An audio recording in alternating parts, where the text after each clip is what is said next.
Well, hello, everybody out there in Two Legs Land. Welcome to episode number 283 of Two Legs, a Paul McCartney solo podcast. I am Andy Nichols, one of the co hosts of Two Legs. I'm flying solo today.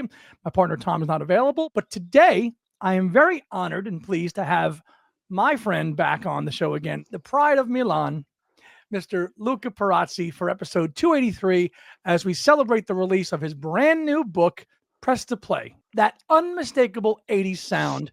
There it is, brand new. And now, if you're not aware of Luca Perasi in the Beatles literary world, I don't know where you've been, because since 2013, Luca Perasi has been a man on a mission writing about music in general, but specifically Paul McCartney. Okay. It started off with the granddaddy of them all in 2013 with the recording sessions. Then later it moved on to Music is Ideas, Volume 1, 1970, 1989. Then last year we got Volume 2, 1990 to 2012. Then later last year we got the Beatles, the two books on the Beatles After the Beatles, Volumes 1 and 2, the narrative and the discography. And last but not least, just a few weeks back, most recently, Ringo Starr, I Play the Piano If It's in C, the stories behind the songs. So Luca has been quite the prolific author, chronicler of the Beatles and other music as well. He's also got a great book on Peter Gabriel too in his career. But Luca, congratulations on the publication of a book and the appreciation of an album that I know speaks very dear to you. And welcome back on Two Legs. Thanks, Andy, for this fantastic introduction, and thanks for inviting me again on your show. Yes, it's something different this time. Huh? You didn't mention the book on Band on the Run, but wait, that one too. Wait a minute, it's here. The Band on the Run. I forgot one. The story of a classic album. That one as well too. Sorry. No problem, but I mean the link between the Band on the Run book and this book on Press to Play is a series that is called Milestones. That is dedicated to important album or special albums in the story of rock and pop. So I've launched the series last year with Band on the Run because we all know that is the most popular album of Paul and Wings and. There was a second volume not written by me in this series that I invite you to check out, which is on XTC's Skylarking. So if you like pop music and if you like XTC that are heavily influenced by the Beatles, check it out, this book, because my colleague Alfredo Marciano, with which I wrote the Peter Gabriel book, has written a fantastic book on this album, interviewing the musicians and stuff. So that's the aim of this series, having original contribution on the stories of these albums. So everybody could ask me, why press to play? And why there's press a number of to reasons. play? Go ahead. Why press to play? Well, first reason is very personal, and that's because it was the first album I have bought, being of original material, being a conscious fan of Paul McCartney. Because when I when my mother bought me Pipes of Peace, it was a kind of mistake, because I was searching for Say, and I was searching for Michael Jackson. Right. So I didn't expect Paul McCartney. Then it all started there. But 3 years after Press to Play, I was a big fan of Paul. I was 16, nearly 17, and you know what I mean. You know what I mean. You just took words right out of my mouth, but go ahead.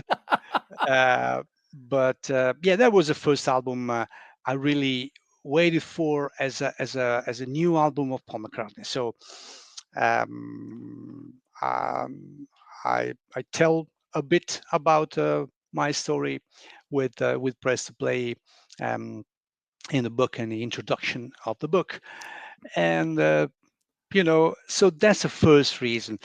But then, because it wasn't a successful album in commercial terms, I mean, it was disappointing also, because for us as fans at the time, to see that the album was not really a success. There was Press was just a moderate hit.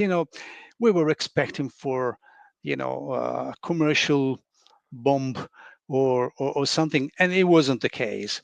No. So And yeah, I you mean, you you contextualize that wonderfully in the introduction, because this album has to compete with Van yeah, Halen, David Lee Roth, Madonna, Prince, Whitney Houston, U2, Bruce. You yeah. mentioned this in the introduction that a 44-year-old Beatle putting out a solo album with all those 80s heavyweights, even with all the star production behind this record, still fell flat. Yeah, it was a difficult time. We all know. 3 years between press to play and sorry, between Pipes of Peace and press to play is an eternity. Mm. If we go back in and take a look at the context of the 80s, 3 years is an eternity. And it's not that Paul didn't do anything in those 3 years because he had press to play. Sorry, he had Give My Regards to Prosit. He had the single Spies Like Us. So he's always doing something. And the album Press to Play took a lot of time for his recording.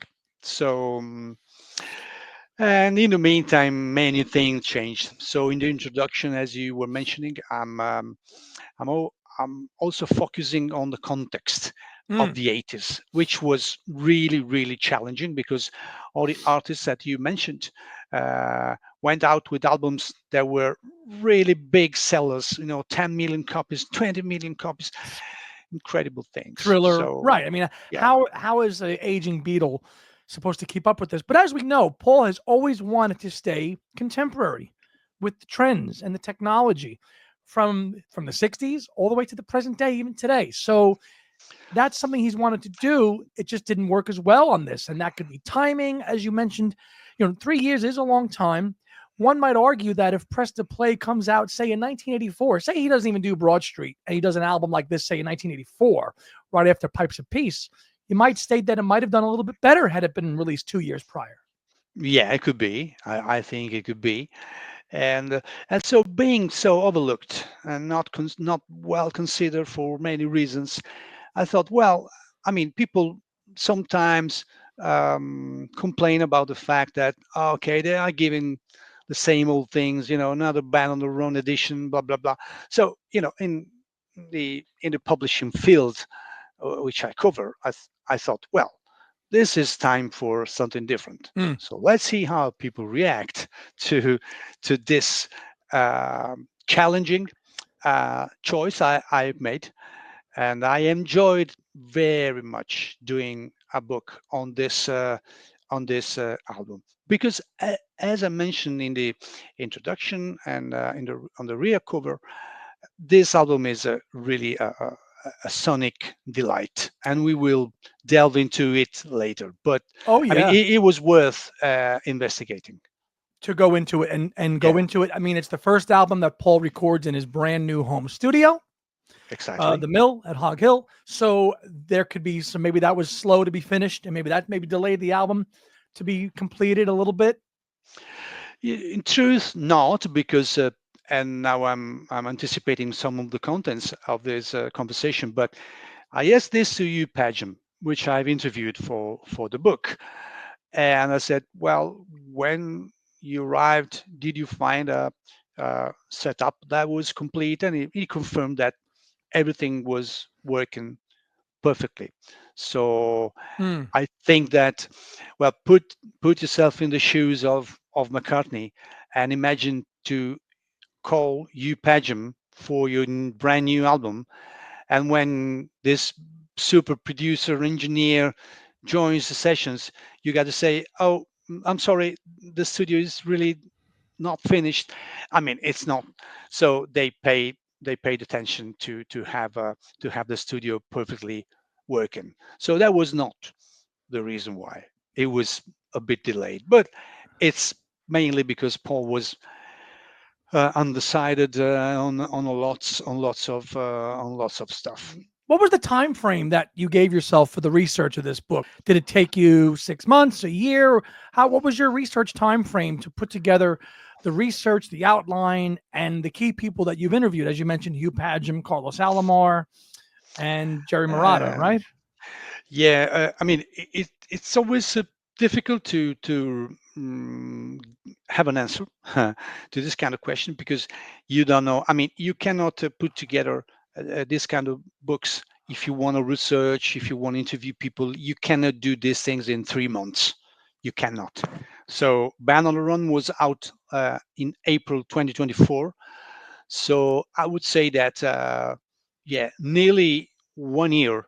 It took me 1 year, not maybe full time, but it took me quite a while to put together this. And you never know when people are going to reply to you when you ask for an interview. You ask for your Padgham. Okay, you have to go through the management, and then you gotta agree on a date, and it could take 1 month to agree Mm. on a date with such a key uh, figure to have an interview. So it's just 1 month for setting up an interview. Then you got to go through the questions. Then you got to transcribe, to select the best bits. All these things take time. So I'm not really sure. Well, I don't want to say, okay, this book got to be out on this month, because you never know. My initial plan was to have Press to Play out in April, because because of the fact that the sessions of this album started in April '85. Mm. So it was exactly 40 years ago. But then, it took some time to agree on a date with you, and so I said, "Oh, I mean, I will wait a bit." And having you Padgham in the book is it's a great thing for me, for the readers, for the content. So I said, okay, let's do this interview. Let's put the finishing touches to it, and then maybe there are some other people that reply to you at the last minute. Then you say, okay, let's take another week.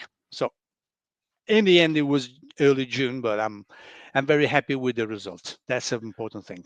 That's what we can't. We were very so looking forward to reading the interviews and the results that you had with these people, with especially with Hugh Padgham, because Hmm. we know how frosty the relationship was with Paul and Hugh Padgham. And how did you find Hugh as an interview? Was he eager to talk about it? Did you have to kind of was he willing to talk about it, or did he not really reveal too much? What how was he? No, I mean, it was very relaxed. I mean, it was a great conversation. It was on vacation at the time, so it took the time, and we did 2 hours 2 hours Oh, two conversation hours. together. Wow. Yeah, I mean, but then I made a conscious decision not to really stress some points, like, how was the relationship with Paul. We Because he already spoken about it In his Yeah, in his own book. Right. in his. Yeah, I mean, so you have already spoken about the relationship with Paul in many interviews, or relationship with Eric Stewart. So, I mean, let's focus on the production side. Let's focus on the engineering side. Let's focus on the instrumentation, all these kind of things, because of the fact that, y- as you know, I want to focus on the music, because uh, this is my main field. This is my main Hmm. uh, field of investigation research. So after I went through the songs and dissected them, I have analyzed lots of aspects. Then I wanted to know from you, uh, why did you choose to add this instrument, or what is this effect that we see on the stereo chart of Paul? So, it was his work on the album. You That know was what I the mean? focal point of your questions, right? Yeah. The instruments, the production side of things, the technical w- aspects of Technically, yeah, making the album. exactly. And so this way, uh, I think it's a bit more respectful, let me say, for the people that you interview. How did you contribute to the album, and not necessarily speaking about Paul, McCartney. You know what I mean? So Right. they were working for Paul McCartney and with Paul McCartney. So what did you added? What did you add to the production side, to the engineering side? So there was a couple of nice moments where maybe I have mentioned, well, Paul has said this about this song, or you have said this many years ago about that specific song. Can you elaborate a bit more? And sometimes maybe you didn't agree with some of the aspects that Paul brought up, and it was interesting because people remember things differently, or people uh, bring up different points, or maybe Paul has a specific memory of a technical detail, which is completely different when it comes to the engineer or the producer, because is obviously is more technical, so you can add his Sure. opinion or ideas or whatever. So it was very enjoyable, and I'm very happy. Obviously, the story of Press to Play is not complete if you don't have contribution by Eric Stewart, even though they are indirect. So he wrote a memoir in 2017, that is The Things I Do for Love. So a book that was published only as an iBook through the Apple platform. Hmm.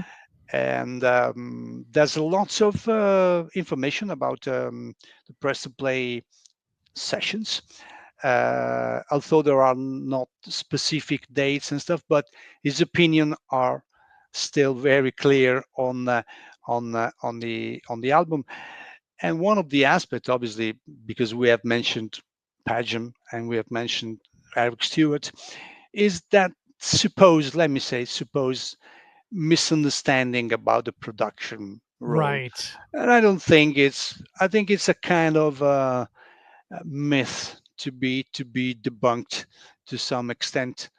But I mean, I don't wanna spoil the content, but you learn my point of view. You learn what I have um, understood from the various sources, and so it's an interesting aspect because what went down in history is that there was a production misunderstanding, That's but it. it's not completely true. I mean, you get to really there's a section dedicated to it in the book.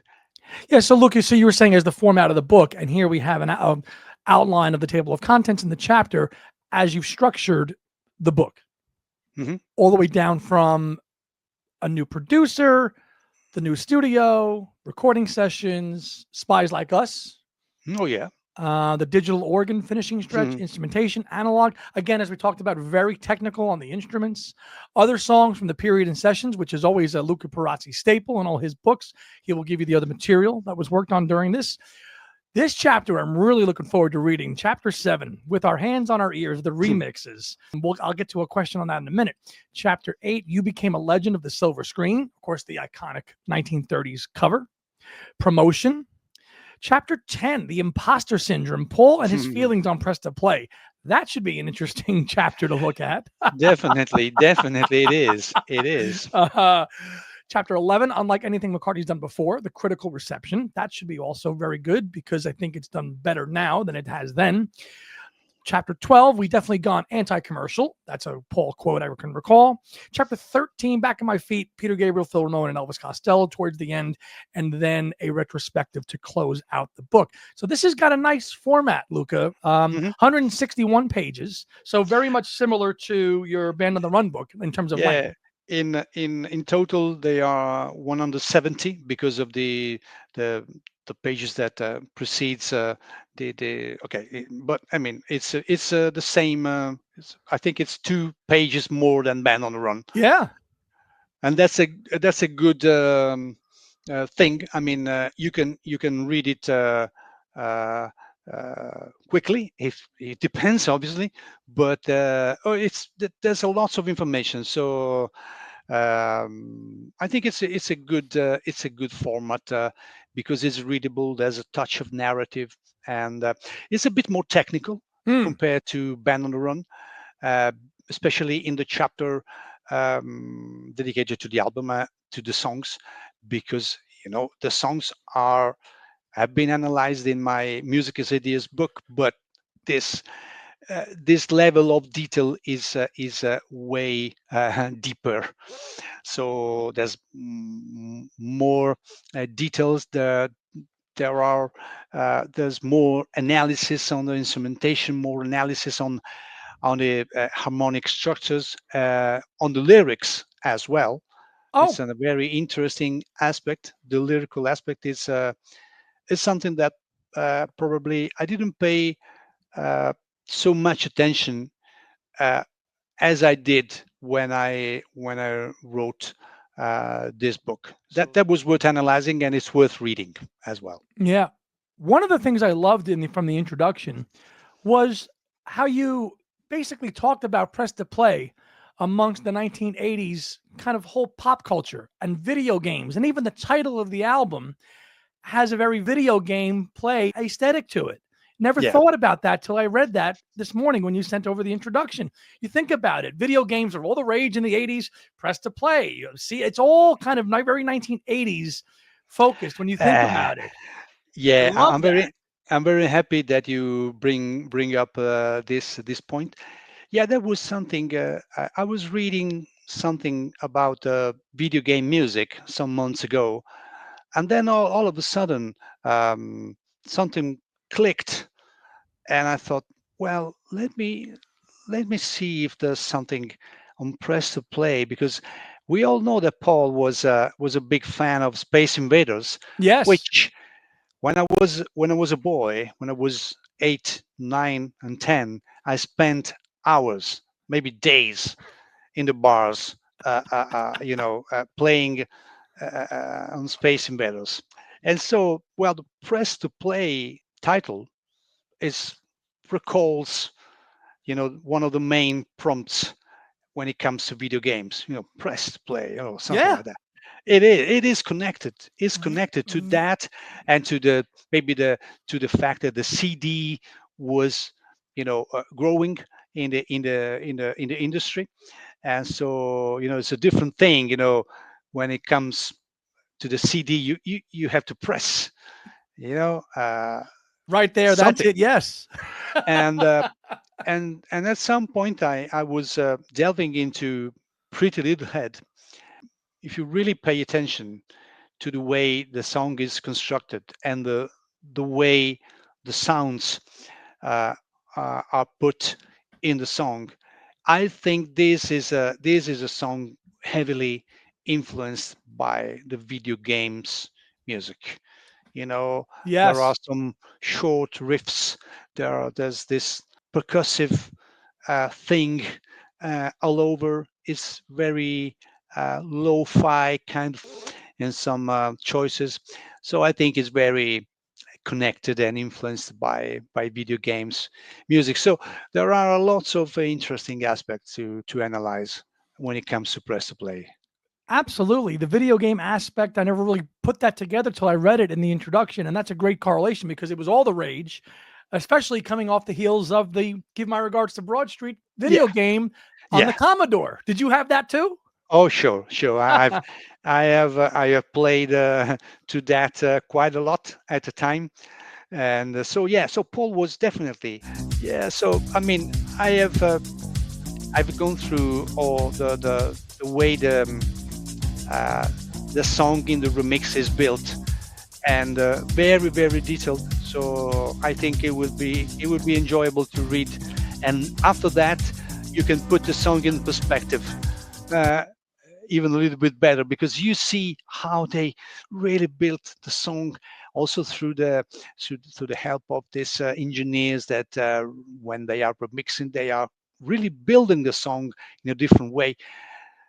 It's a marvel to me the way they work on this kind of things. And You mentioned in the introduction that nearly every song on the album has been remixed. Is that true? Has every song been remixed, or is it only a Well, handful of I the mean, singles? I think that 8 songs out of 13 were remixed.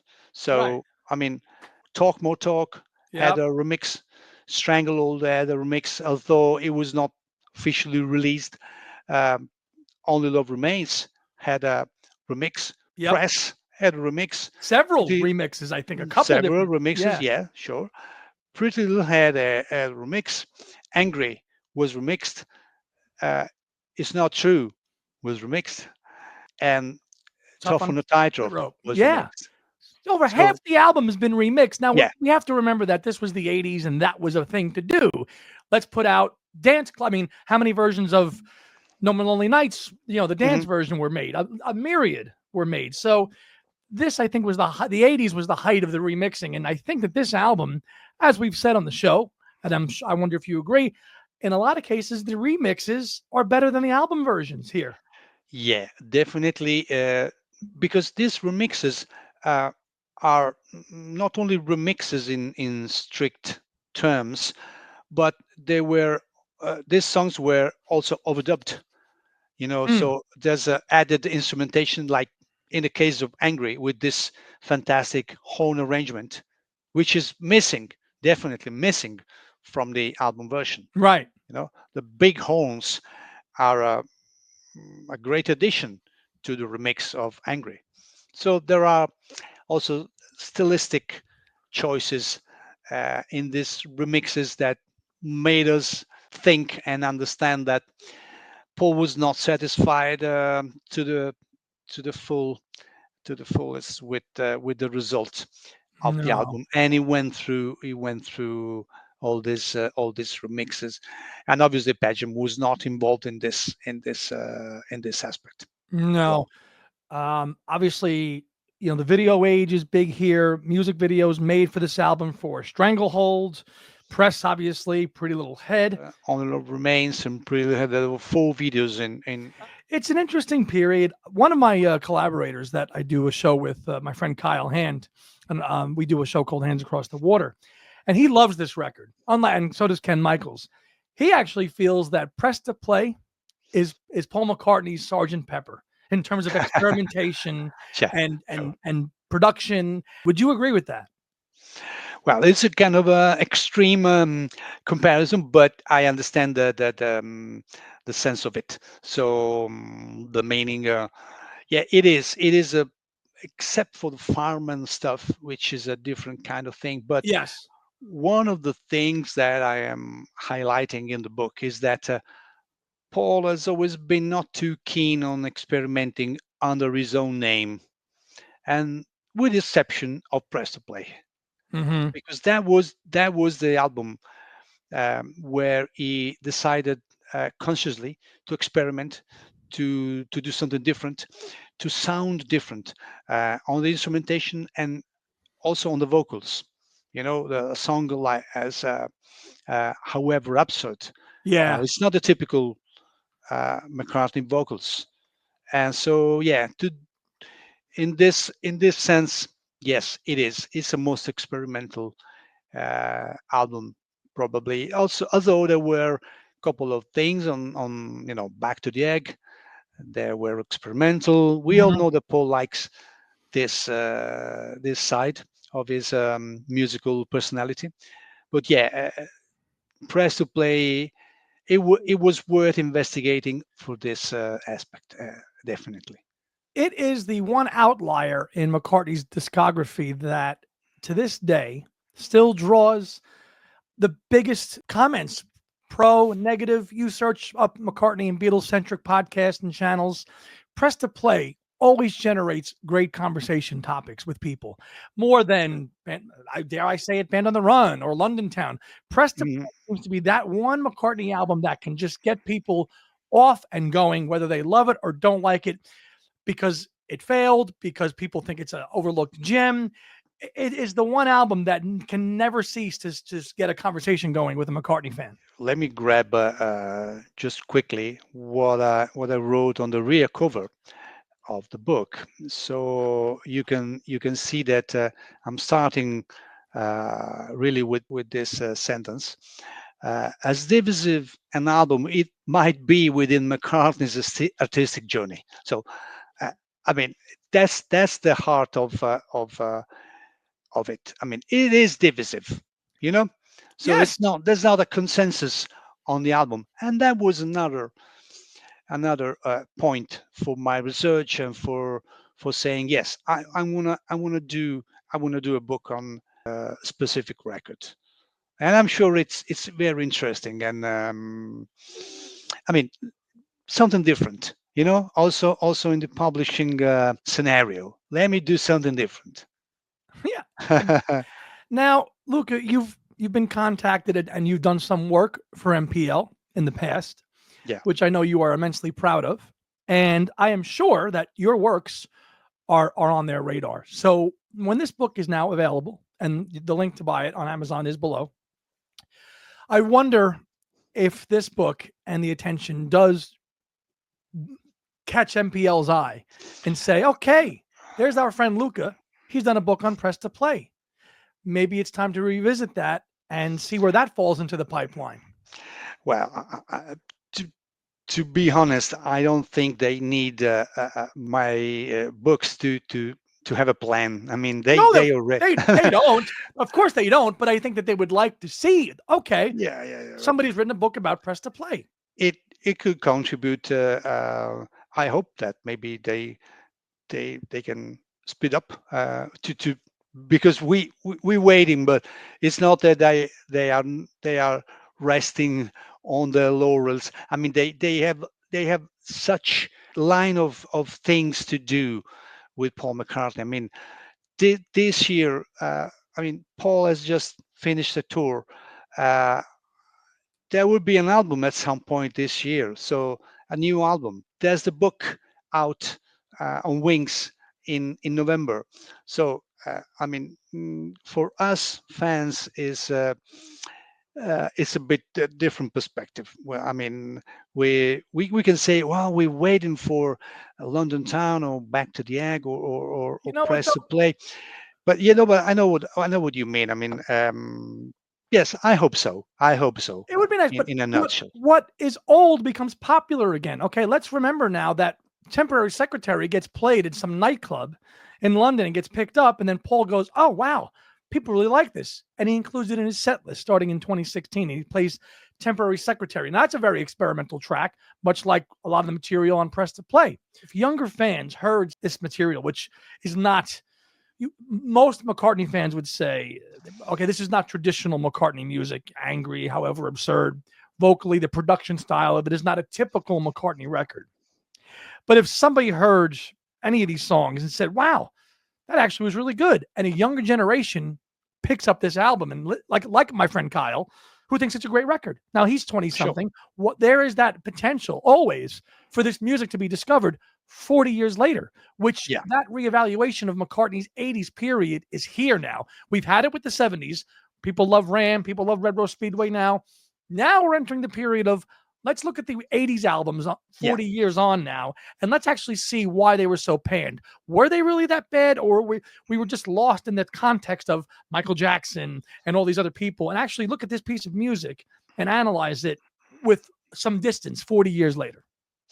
Yeah, no, you're right, and that's why I wanted to shift the focus a bit also on the 80s Yeah, because there's a different generation.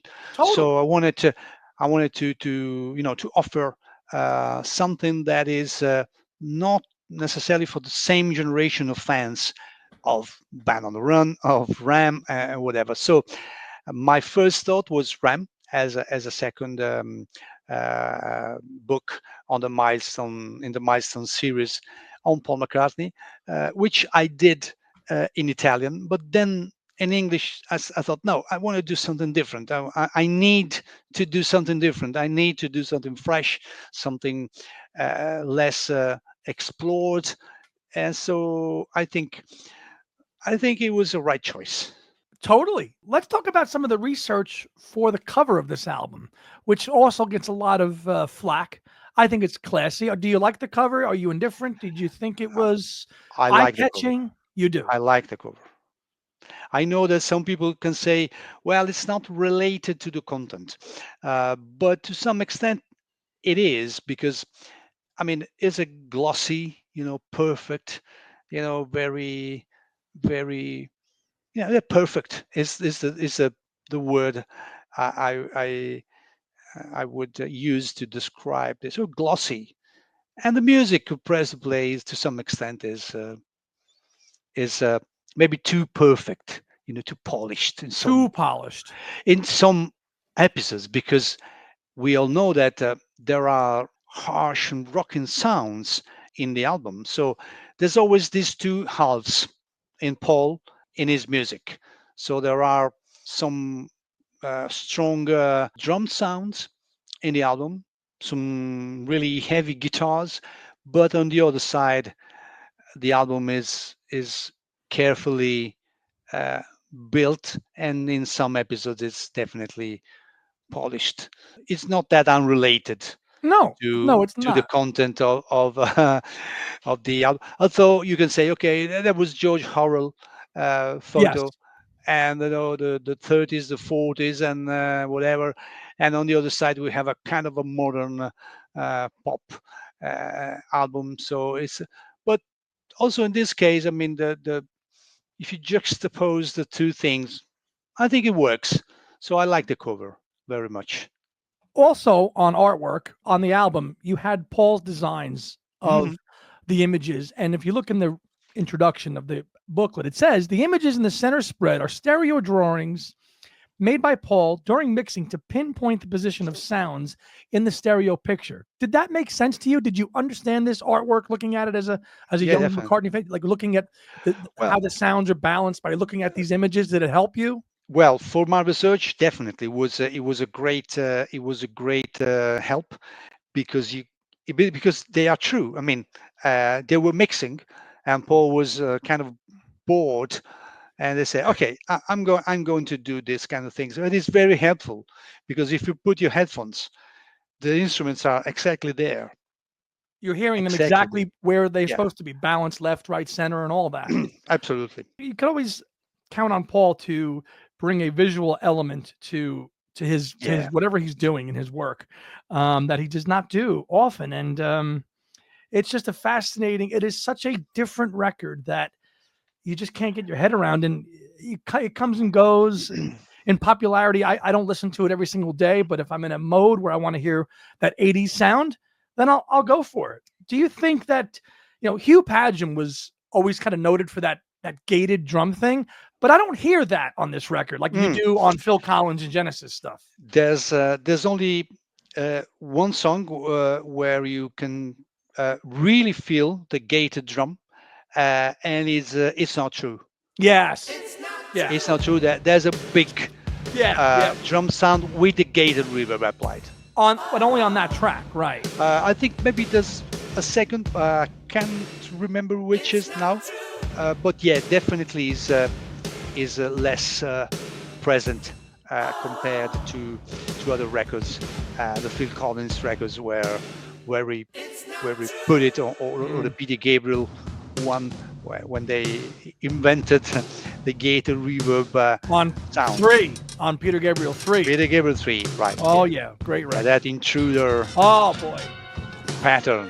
Oh, fantastic. Great sound. Yeah. Great sound. I just having a glance of the notes here. Did not realize that Paul invited Tony Visconti back to Mm. arrange on Only Love Remains. Were you able to speak to him at all or no? No, but Tony Visconti wrote an autobiography many years ago, and he went through many details of the session of On the Love Remains, and also Padgham had many details about the recording of On the Love Remains, which, by the way, is a song that he liked.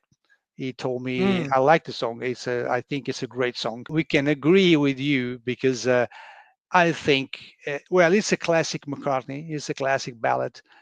And it's Oh, a great melody. It's a great song, great arrangement. I mean, I love the song very much. And I think that there's a live performance of Paul on the piano, on the tube. on the tube, Uh, yeah. and that was a great version. Even without the orchestra, without the big arrangement, you can really understand it's a great song. It is. I've got another image I'm going to flash up here on the screen. And Hmm. there they are. The angry session with Phil Collins and Pete Townsend. They went quite lengthy jam session because the whole jam lasted 20 minutes, and they went through maybe a jam and then they did a second take. I don't know, but well, you tell me that it was it was still setting up the sound and they were already jamming. I know, but you look at these. If you had to look at the Mount Rushmore of rock musicians, there's three of the greatest of all Yeah, time, and absolutely. the only song they could come up with is a song called "Angry." I mean, geniuses, all three of these guys, and that's the song they come up with. Like, I can't believe how big that could not have produced more great music than those three sitting right there. I mean, it's almost too much talent in the room. Yeah, I mean, but as I say in the book, can Paul McCartney really be angry?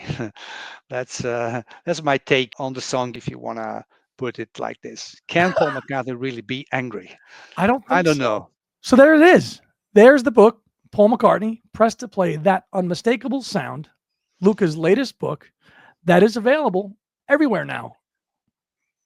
It's available everywhere, and let me mention that because it's such a special thing to me, there's also a little is in the introduction about my dad, and but I don't want to disclose it, but it's a nice I I was episode. just going to talk about that, but I'm not going to spoil it because that is such a lovely personal story. It's the first thing I gravitated Yeah. to when I read it. I said, "This is such a great personal connection to this record, and it reminds you of your dad." And I thought, and I'll leave it to the when you guys read the book and you read what Luke is talking about, it will warm your heart because it's just a father and son beautiful connection, and it's a moment that makes Luca recall his dad, who I know he admired and misses so very much, and you feel it in the pages. You just do. And so for this book, I wanted to have also a hardcover version, which I must admit is not cheap. It's a great thing to have. The book is in full color, as you mentioned, and so. But there's the paperback if you want a paperback. But I want to have the two versions.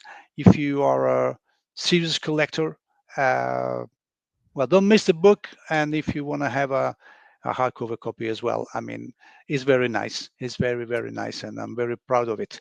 Congratulations again, Luca, on another book. The man does not stop, but he now continues on in the series, just like in the vein of the Band on the Run book. It's a little bit bigger than this, but it's that same kind of approach that Luca has taken, where he talks about the instruments and the musicians and all the production stuff. Diving deep into a record that is done here again, and I can't wait for a copy. You've kindly sent me one. I've actually ordered one anyway. You've sent one to Tom as well too. So Yeah. on behalf of Tom, I want to thank you from both of us for a complimentary copy. And please check out Luca's other links for his books because you can dive into them. There, you can read them all in one shot. They're great reference books. You want to pick out a song on, oh, I want to see what he has to say about Take It Away. You pick up stories behind you. You pick up the stories book. That's why your books are so great like that. You could just pick them up. Oh, I want to see the quick breakdown on who played on it. When was it done? And that's the greatest thing to have as McCartney fans, to have this stuff at our fingertips. Yeah. I mean, the music is my focus. There are anyway some biographical thing on the background. Obviously, I couldn't miss, the Live Aid performance or Right. the Michael Jackson purchasing the Beatles catalog. All these things had an impact also on the sessions to some extent. Had an impact on Paul as a as a human being. I mean, there were kind of difficult things to come over, and so there are some biographical hints as well. Which you have to bring all that stuff into the book to give the reader an idea of where Paul was at the time. Okay. Again, you just mentioned Michael Jackson buying the songs. This all happens in 1985 when the sessions for Press to Play are happening. So Live Aid happens. It's really a low point for him professionally. And he makes an album that largely gets forgotten and it gets to only number 30 in America. Now we look Yeah. at that now and go, that's not bad. But in 1986, for a Beatle, that's pretty bad. And here we are now, 40 years later from the recording sessions, with an anniversary of the album next year. It'll be very interesting to see where this album falls. Does it just fall by the wayside? Does Paul choose to ignore it? Do people gravitate towards it? And there's a groundswell for an archive re-release of Press to Play. We shall see. Yes, anyway, this is my tribute to this album and to Paul again. I hope that people will love it as well. And I think they will. Again, the links for the books are below on Amazon for US and UK. Take a look at them. If you know the album, you want to get Luca's take on it, you know Luca's work, you know his writing style, you know that it's going to be worth your time to read because the man has put his heart and soul into writing a nice book about an overlooked album. Let me close with this thing. If you have personal memories of first meeting with Press to Play, when you first bought it and stuff, send your memories. Go to my website, McCartneyMusicIsIdeas.it, because I'm going to collect these memories and have a special post for my blog. So I want to choose the best memories and put it in a post of my blog. So let's share your memories about Press to Play. There's an email address there, which is info@lilypublishing.com. You can send your memories there. Go on the website. Fantastic. Does it matter if we got the album when it came out, or is it whenever we discovered it? Whenever. I cannot really force people to change their age or whatever. I mean, no, it'll be great. I didn't discover the album until the 1990s, so yeah, sure. I would look at it from a 90s perspective, but I will definitely do that. And I encourage all of our viewers and listeners out there to go to Luca's website and tell us all about Press to Play, because we know that, again, as I said earlier, Press to Play always generates a lot of good conversation, pro and con. So let Luca know your thoughts and he'll publish them in a future post. So Luca, this has been a pleasure, man. Thank you for coming on Two Legs once again. Thanks to you. It's been an incredible pleasure for me. Press to Play. Press to Play. So for Luca Perasi, I'm Andy Nichols signing off for episode number 283 of Two Legs. We'll see you next week. Have a great day, everybody. And remember, press that button right there. That's it. Yes. See you later, guys. Bye-bye.